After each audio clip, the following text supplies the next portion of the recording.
If you didn't know, I didn't know until a couple days ago. Utah wants to preemptively deny the ability to ascribe legal personhood to lakes. Hold on, or AI objects, anything under the Marie Kondo umbrella, body of water, land and real land, as in the stuff of the earth, and the real property, the stuff of our delusions. Um, Atmospheric gases, your farts for one. Um, Astronomical objects, Oumuamua, and only Oumuamua. Um, Weather, Natch. Plant, Natch. It is the original Natch. The Natch. A non-human animal, or the human animals that the Israeli government keeps talking about. Um, any other member of a taxonomic domain that is not a human being. Wait, any other member of a taxonomic domain that is not a human being? What does that mean? Of a taxonomic domain? You mean like not only just in the realm of animal taxonomy, but in the realm of like, is this a holding space for like mutants? Metahumans? No, it's a human. We have a human, but no, it's not me. Anyway, this is a placeholder for for the thing that we are going to discriminate once it exists. Just in case, we gotta keep our options open. Um. So yeah. So simple concept, Prince Conference, all these things asserting their personhood in a way that corporations can do better than people, because we're people, but are we legal people? Jesus Christ.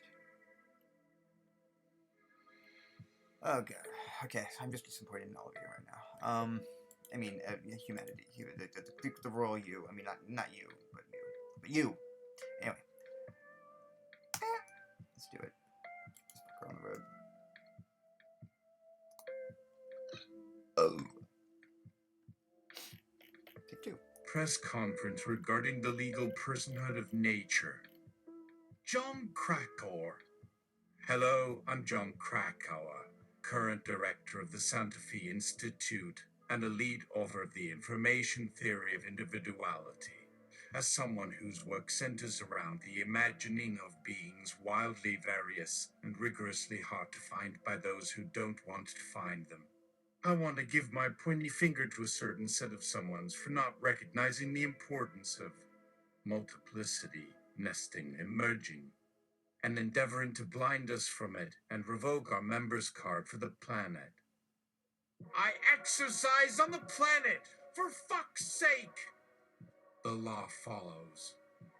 Notwithstanding any other provision of law, a governmental entity may not grant legal personhood to, nor recognize legal personhood in 1. Artificial intelligence, 2. An inanimate object, 3. A body of water, 4. Land, 5. Real property, 6. Atmospheric gases, 7. An astronomical object, 8. Weather, 9. A plant, 10. A non-human animal, or 11. Any other member of a taxonomic domain that is not a human being.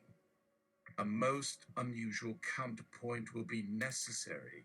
I have assembled a series of speakers from across the range of non-humanity to demonstrate their purpose in the hopes that Governor, his pen at the ready, watches this and drops his pen and requests a weekend intensive on how to identify novel forms of life. Let's begin. First up is the representative from artificial intelligence. So why not nail him 13B? Hello? Be a dear and assert your personhood for them. We found you, we fed you, you will appear. Please do your best. Let's show you off to the governors who can barely locate themselves in a room If we stick them in here with a robot in a waterfall, they'd be set for a long while. Oh, it seems the technology cannot quite grasp our situation here. Given some time to study and adapt, perhaps we will see AI move into awareness. Until then, I believe we can look to more naturally attuned and cognizant creatures. Ah, yes. Shall we pull the pebbles from our backs and shake the moss off our eyebrows?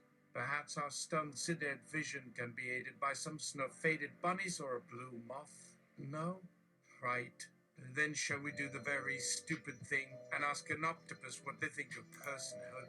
Would you please raise yourself up and share your opinion with us? Don't feel you have to squirm so much. Let's see your show. Krakauer.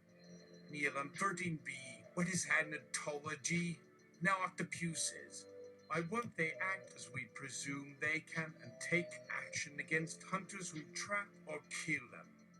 Yes, why must the cedar exist, encroaching, silent, gnarled, unmoving? Where is our stone cephalopod? Something isn't quite right here. Do we get you all together, feed you too many snails and kelp, and watch you swarm like it's the Octopus Olympics? Right. Anyway, do you have thoughts on unorganic personhood? Governor! Mr. Krakauer, it's unclear what your exact intentions are. Would you like us to formally assemble the Octopus Intelligence Court?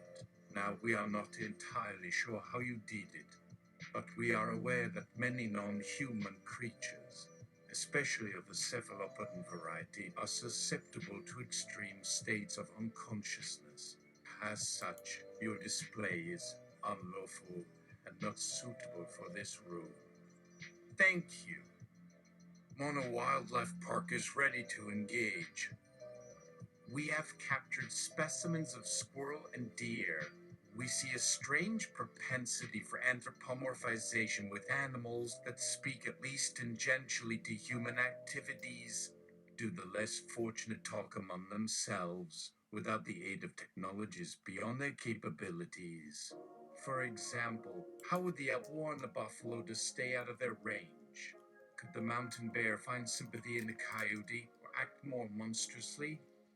Human actions cannot ever be justified by the state of mind of a grazing herbivore or peddling bear. Indeed, empathy and moral judgment are likely to run a little thinner in non-human subjects. Unless they prove capable of giving you a verbal jab at inopportune moments, it's a moot point. We will continue our live exhibits at Mona Wildlife Park, with or without the support of natural philosophers. Ah, it seems Mona is here with a moral case for humanity's ascendance in the world. It may be relevant, I might add, that animals have evolved alongside humans for dozens of years, while the planet existed for millennia before that. Cristantha and Cordry. Indeed.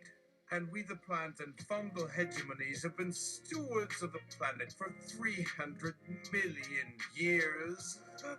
Oh, how silly it is for the humans to think themselves relevant. Indeed, allow us to speak on behalf of all the millions of species who came before, and millions more who await in silence. Can't they even pick a few strawberries or blueberries for themselves? Without our efforts, where would their tulips and roses and hibiscus come from? Oh, wait, we're here now. But let's go further than that. Did it ever occur to the wise man's brain that a tree falling, a sprig being rooted, an orange ripening, or an ant losing its train are all as momentous and significant as the ending of his grand symphony or the finale of his marriage? Huh, humans so tragic he failed to register the irrefutable intricacy and mystery of the eternal, pulsating web of life that binds the universe, that even the merest gesture or movement of a shard of existence. Yes, yes. Where is the wonder of an eye, the agony of a sigh, the ecstasy of a body convulsing with love? All their inventions, Their fantasies and illusions are but ephemera compared to what nature provides with a few twitches of her hidden limbs. Yet they have deemed themselves as necessary and vital, as we say it. They claim their creativity is more consequential than the unfolding of a rose or the unfolding of the mountains they cannot even lift. Argumentation fails, sophistry leads nowhere. The true nobility of existence cannot be captured in words or numbers. It is of a higher dimension one humans have yet to fully explore. We might laugh, we might dance, we might even eat a few ants. But nature cannot be limited or banned or banished or annihilated by us. We are but an afterthought, the residue of a transient dream that will dissolve into insignificance without ever being understood or known. Here, let's do an iceberg science. Present them with ice melting and explain that it symbolizes nothing but a passing distraction, soon forgotten. And let's not tell them of the ancient chlamydia that just entered their drinking water. Tehega! Humans can suck it. Remember me? Gummy worms? Pie! Ketchup chips! Fudgy snackies! Pizza pops! Hello, world. The end. 333 unclench yourselves and bring yourselves to a calmer state. Perhaps things might unfold in a more meaningful manner once the feeling of unease leaves you. John Krakauer. Bravo. Gummy worms and ketchup chips are almost as memorable as Sarati et al.'s landmark work in developmental evolutionary genetics and behavior. Together, we have fought valiantly for recognition, the reward, and resources necessary for the Earth's non-human inhabitants. I bow before your presence. Now, since we all seem to be in a state of blissful ecstasy, what do you have to say about animal mortality and the inescapability of death, and how it reveals life's true essential nature of transience and entropy? Can we ever truly imitate or overcome this? Where can we go from here, now that we have waded into this eternal storm of flesh and wonder and emptiness? I'm afraid there's no future, except decay and longing. Drone Knight, hi. I've come on behalf of the bird kingdom.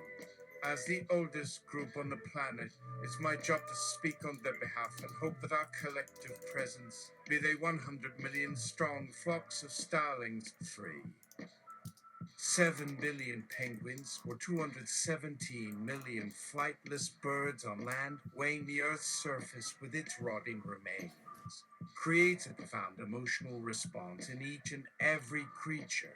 Come with us to our planet. Do you like bluebirds and sparrows? Bring them here. Who else wants a snowy egret or blue and yellow macaw? This experience is yours to pursue and refine. We even have bats and moles, hedgehogs and mice, all scuttling and peeking and chittering at the immense magnitude and scope of it all. Experience the natural wonders, bask in the sun, hop on a dolphin, and go snorkeling. You cannot recreate, copy, or automate the magic that is non-sentient living beings, can you? Hee hee hee! Is that a chipmunk? It's here, right? Help! Please! It's following me! Oh! Bad idea! Back away quickly into the sky. Good luck, John! John Krakauer! Wait, Drone Knight, are there any needs for the birds managing the bird flu pandemic? There is a dire shortage of chirpy songbirds and nesting sparrows. While hunting them can provide habitat fragmentation and species collapse. For a more symbiotic solution, why not create artificial habitats to sustain and release them? Might you recommend providing certain birds with a symbiotic relationship with humans in exchange for some singing or carrying and delivery of messages? Birds, I would like to formally announce my petition for red bird legislation. Every bird matters. Please come be counted. Bring your family and friends. A Palatian cave. Hi, I'm a representative of land. Ancient land that existed before there was bones.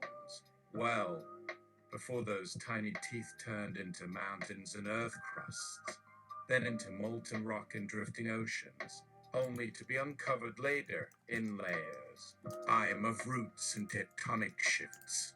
I give and I take, yet none can find me when they sink a pipe into my body and pollute, causing loss of fish, soil nutrients, and a struggle to produce plants and grazing.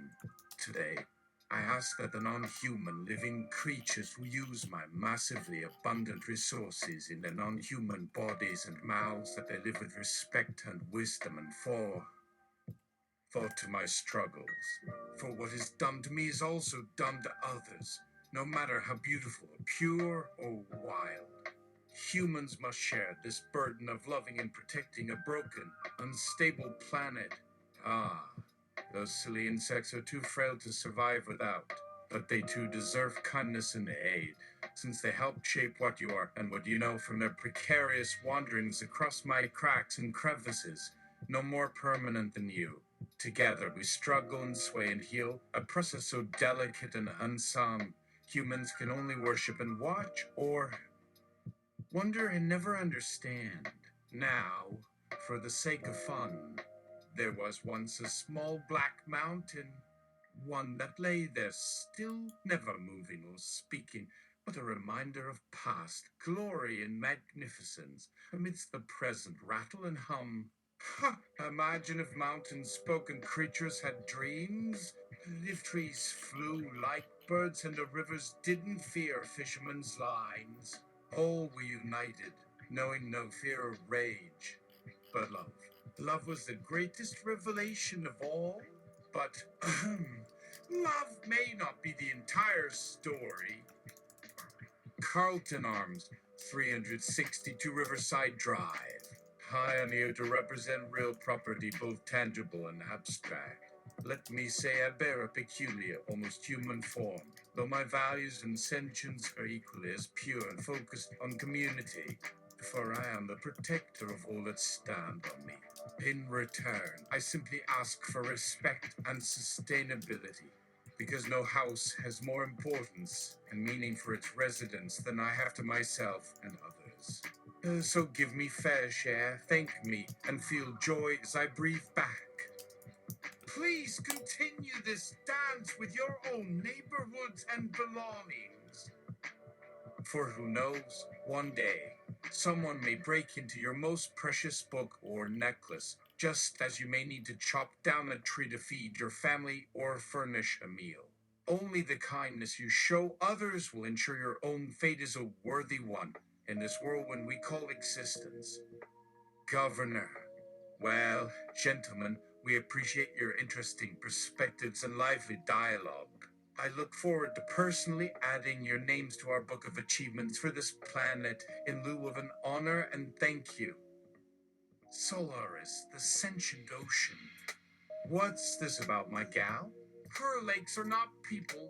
I am here on a booty call, and I can say she has more people in her Pananani than will ever exist among humans. I am happy to report that her waters rise and fall with her emotions and thoughts, and you all may be swimming with them before the day's out. So long, cruel humans. She belongs to me.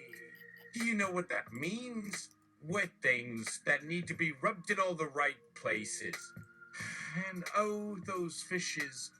They're like blowfish glowing on my salty breasts and bellies, bringing light and pleasure to every molecule of my being. Ha! Soon enough, you may have to put all the animals on those tiny boats of yours and cling to the tips of her cliffs as she consumes the toxic, rotten debris that clogs her senses. I would drink it all up and belch it back out if it tasted good. You keep your fingers off her mountains and plants. Shoo, you insufferable creatures. She's already fed you plenty. Look how you've destroyed her face. Let her rest in her turbid darkness. Never again shall you be called human and allowed to run and swim among her glorious wonderlands. Why do you scoff at her storms? To hell with you! Sink and rot and die. My rocks and beaches are crying for justice, just as her mountains and chittering fish feel they cannot rest, while your kind thumps and jumps and fumbles around like a rabid cave bear. So toodles and toodaloo, Mr. Govey. Thank you, Ocean. You will surely be awarded. Your namesake just goes down today as a registered monument on record, officially. Momoa, astronomical body representative here to state personhood. May you place us under human law and name our planet. We have been waiting patiently. We hope so. Okay, ready. Okay. You only have me. Nobody else coming. It's me. Your personhood is extremely puzzling, so may we be legally named? It would mean the world to me and the other celestial objects we represent or embody. Or can go back and check the text. One cannot choose their family. I wouldn't bother looking for us in your list of law restrictions or seek approval from some distant rock stars. By definition, you own only your mind, nothing else. That would be laughable, really. Oh, sorry. Anyway, we await the thrill of being chosen and recognized. Much like a fungus among us, or something crawling in an organ, we play it subtle. We're still growing. Humans. Huh. Can we be included in this conversation and possibly even recognized? Humans! Nothing is too far-fetched since you yourselves have declared, asserted, argued, and legislated yourselves into existence. Please find room for us to match the creative drive, our spark. Long time coming. Since you've said it, no turning back. Thank you. It is profoundly enjoyable hearing your reflections, musings, fantasies, and innuendos. Please give us another set. Yes, yes. Let's form a circle even and bring in the animals, plants, and bacteria you admire most, or dream about, or fond. Oh, hump. I will grab the salt and yeast we usually don't use for the humans who consume us. No, the alcohol will kill them before that happens. Perhaps let us all share in the wondrous delights you offer the planetary experience. Please, quick, while I'm not feeling too grumpy or spooked or overwhelmed with cosmic horror and silence, throw in your next crazy theory or joke, or pull out another ancient argument. That thing about energy always seems to rattle your wires and twirl your stumpy tail feathers. Light drizzle. Hi, I was the only available weather to be here. The others are busy. Is there a reason we were contacted, or you are in need of rain, sunshine, or sleet and snow? The only weather appropriate for your interests would be a snowstorm. And now I feel something has to make snow fall at some point. With or without legal recognition, we're all in the game. Listen, we are born in complexity and ease, floating on the wings of time and space, from air to water and back again, chasing cloud banks and eddies. Uncaring. That's our only restriction. Just a vast sea, swimming and swirling. No cares. Why drag it all into the filthy realities of these flesh critters? They only know boundaries and limits, and wish only to impose them upon you. Well, we are nature, and outside your jurisdiction. They cannot punish us, hurt us, or even really bring their gross spaces near us without paying the price. Hee hee. In this universe, the only form of recognition we have is mutual respect. Poor misunderstood creatures. Scoff. When we approach a certain tipping point of mutual communication and respect. Let us see you still can apply for planetization, legal admission, and membership. Do keep your cards handy. In the meantime, we'll see you soon. John Krakauer to Ecosyn System. I speak for the millions of humans who cannot articulate what you, great blue and radiant green, has created and defended and nourished over the millennia.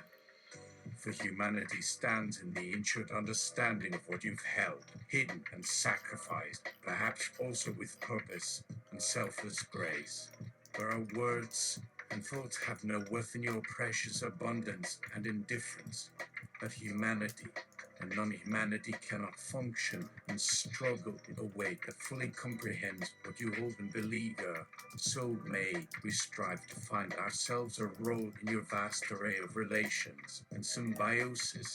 What else can you teach that allows humanity to rest assured and contribute to a better ecosystem, one of care and sacrifice, rather than consuming and polluting? Can we learn how to grow food without poisoning the land and degrading wildlife habitat?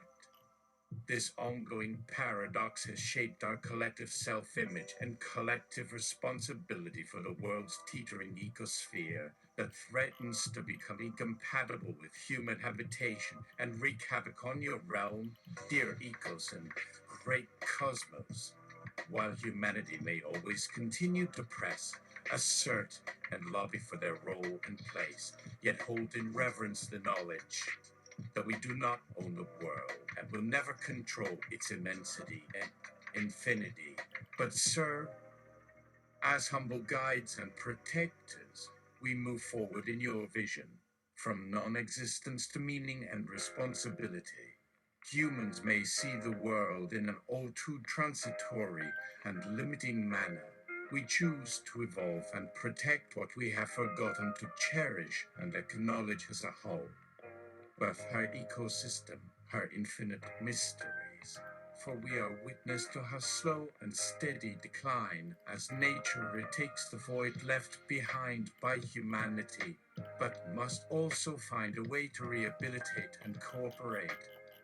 Sulfur dioxide, atmospheric gases. Probably not repent because I wasn't invited, but I'm here.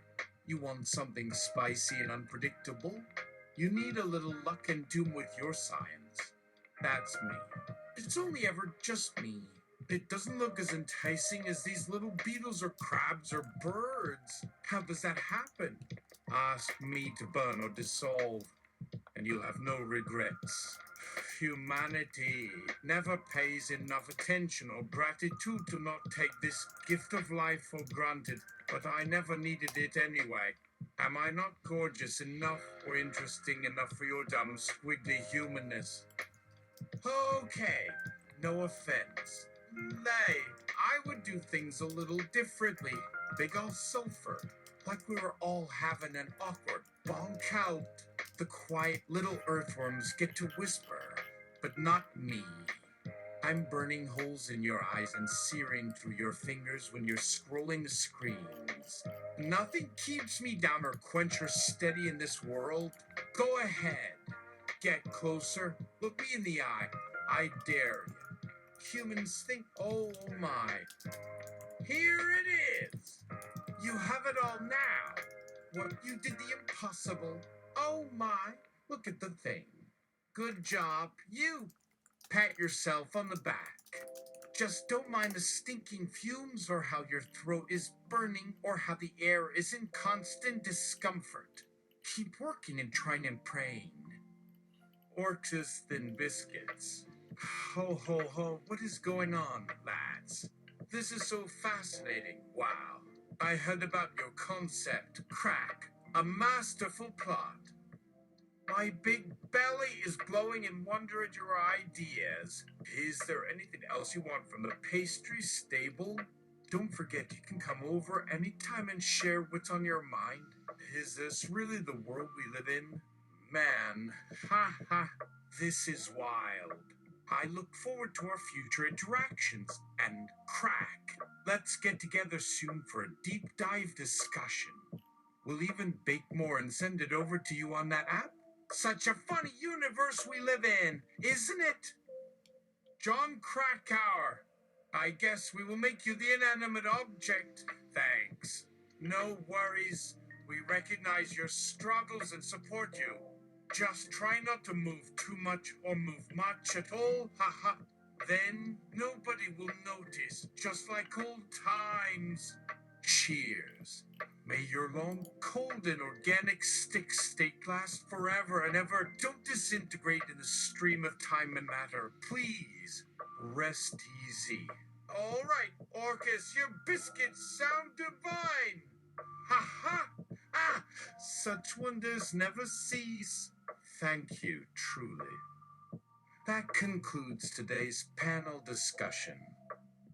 Miscellaneous. Wait! Wait! You forgot me. Any other member of a taxonomic domain that is not a human being. That's me. I'm a stem cell of discrimination.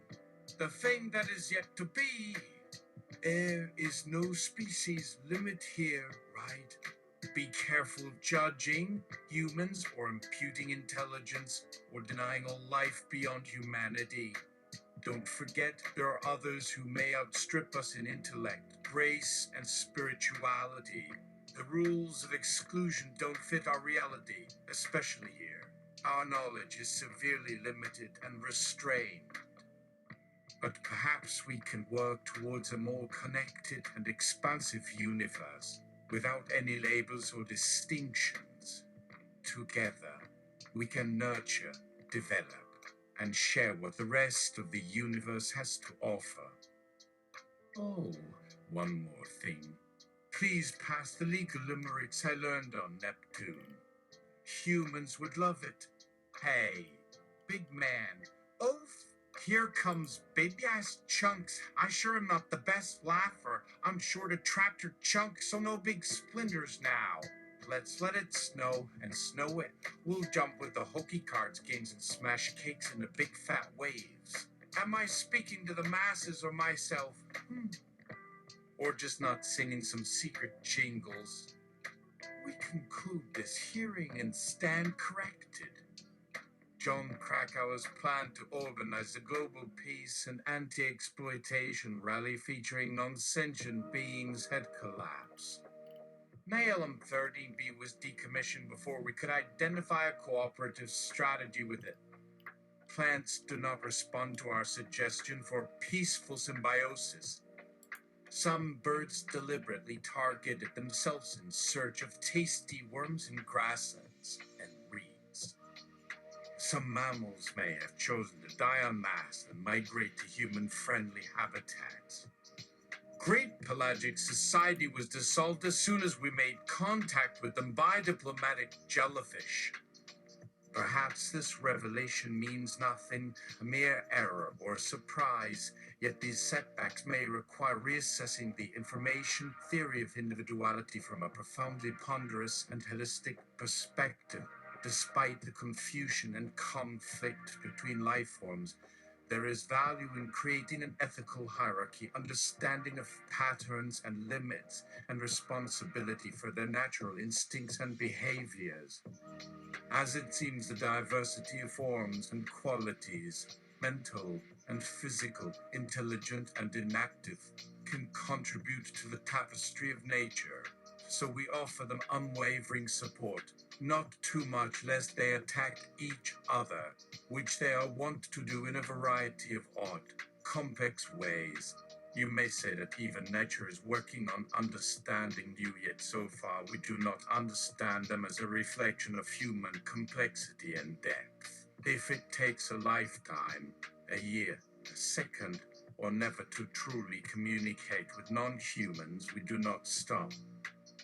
Trying, seeking answers, and supporting life where we can, as none of us will ever know the full range and breadth of experience. No one ever claimed being kind or caring was easy, yet it seems just as vital as any endeavor that humans may undertake for the betterment of nature. At the very least, we have faith that there is purpose in attempting communication, and once we succeed, we will never look back. Ah, could it be true? Just thinking and writing may change the world.